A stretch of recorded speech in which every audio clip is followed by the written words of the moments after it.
Xuân vi tung nga in lâm din hồng hu in xin lấy mi tên hồng đào sông lệ đào sông lâu đi na cốt ngoan hoài ca lên tôn tung đi nga Hallelujah chính là thu các quang gieo đi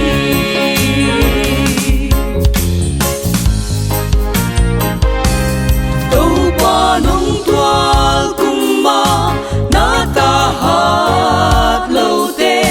lâu bằng tu dây tha niệm tê na thu lê la in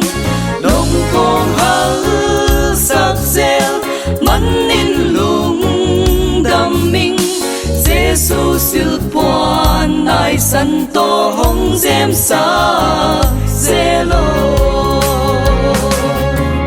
kiếp xuân vi tung nga in lâm din hồng hu in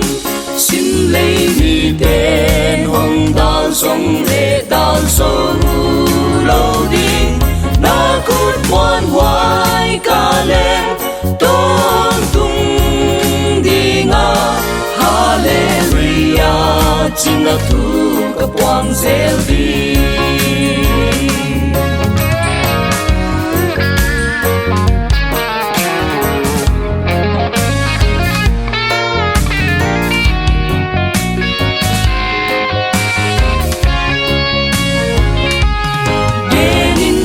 sen cây ninh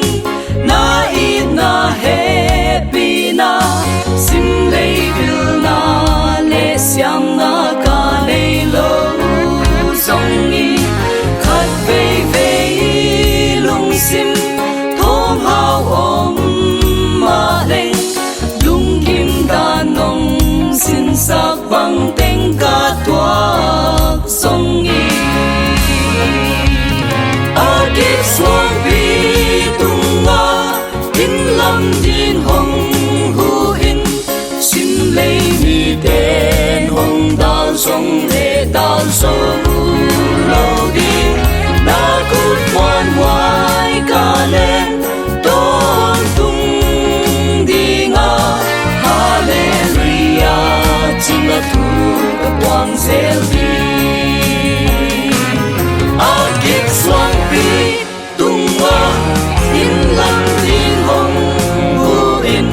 xin lấy mi tên hồng đào sông lệ đào sông lâu đi na cốt ngoan hoài ca lên